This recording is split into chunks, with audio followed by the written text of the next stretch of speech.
BJP రాష్ట్ర నాయకత్వం ఆదేశాల మేరకు కాంగ్రెస్ ప్రభుత్వ వైఫల్యాలు ఎండగడుతూ బోత్ నియోజకవర్గ కేంద్రంలో బీజేపీ నాయకులు ర్యాలీ నిర్వహించారు.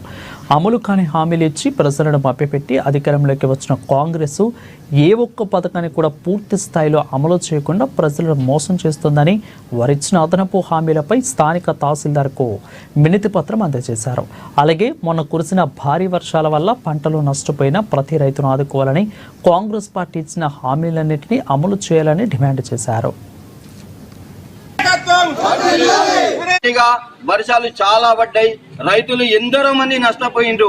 భారతదేశంలో ఎన్నో రాష్ట్రాలలో ఫసల్ బీమా యోజన అనేటువంటిది ఉన్నది, కానీ దాన్ని ఇక్కడ అమలు పరచక రైతుల యొక్క కోస పుచ్చుకోవడం జరుగుతుంది.